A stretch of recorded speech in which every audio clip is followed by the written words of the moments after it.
Hi, this is Jay from Gamerfill, and today I'm reviewing Blur by Activision and Bizarre Creations, who also made Project Gotham Racing. Because of the way progression works in Blur, I'm going to be treating single player and multiplayer as two different entities, because in essence that's what they are. So without further ado, let's begin with the single player. The single player is a weird hybrid of several different games. The understated menu and tutorial videos are reminiscent of Colin McRae's Dirt.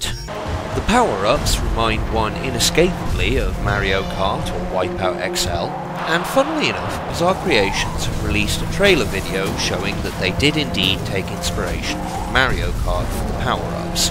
The handling and car design come from essentially Need for Speed or Project Gotham Racing, and the game progression comes from the achievements section of any 5 Steam games you care to mention mashed together. And this, dear viewers, is the first problem. You see, this game suffers from achievement and unlockable overload.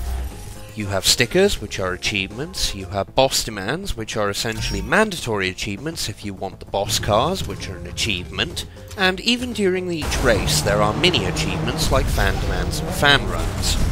I wouldn't mind so much if there was any real difference I could detect between many of the cars, but essentially there seem to be a few models of cars which are replicated endlessly with minor mods. Add to this the handling modes. You have grippy, drifty, balanced and off-road, with the occasional add-on of very grippy or very drifty. There is very little customization of the cars. Essentially, once you've beaten a boss you can add their mod, or you can change the basic paint colour, eventually unlocking metallic, pearlescent or candy paint. I seem to have already unlocked metallic paint because every car I colour shines like the sun. The difficulty levels are also interesting because it defaults on easy, which means that if you want everything in a race you have to replay it 3 or 4 times. And you can choose to go to medium, which means you have to replay a race 3 or 4 times just to get first, or hard, which means you have to replay a race about 50 million times to get anything. The game promises photorealistic cars, and as far as I can tell it delivers. The thing is, I don't really notice, and I don't really notice the tracks either. I'm too busy racing, or rather, racing and fighting. Because you see, if you pure race, you will just get lights. If you pure combat, you will just get fans, but you have to place 3rd or more to get the extra light for fans. Have you got that? All in all, single player feels very blah. It's not great, it's not awful. In fact, it's not really much of anything. It can't seem to decide what the heck it is. A pure racer? No. A pure Mario Kart bash 'em up? No. It's in between, and that's its main problem.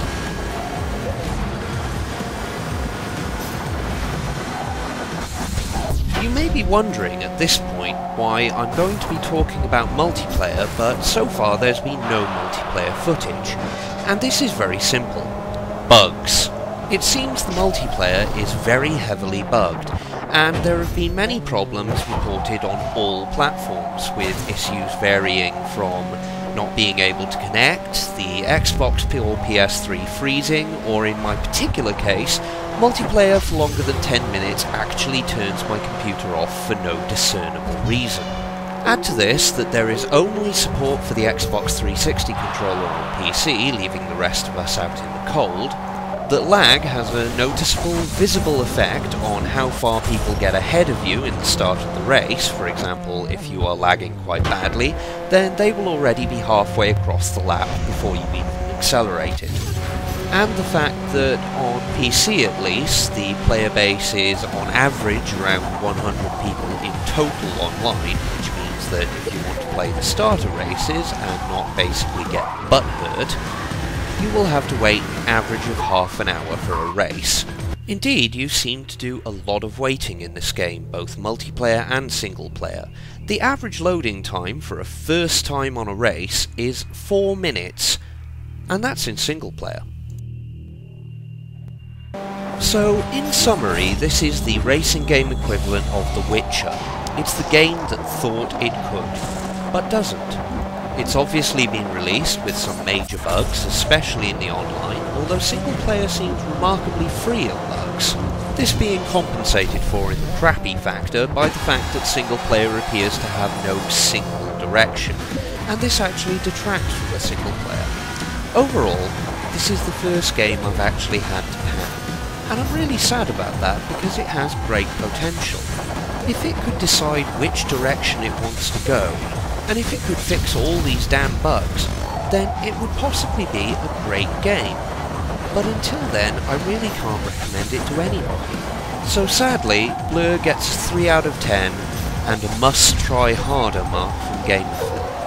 I'll leave you with a one-on-one battle versus Rhymer, the third boss, or rival if you will, from Blur.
Alright, you've stolen the show, taken Rhymer's limelight along with his ride and his mod. It's built to earn fans, but you can use it however you want.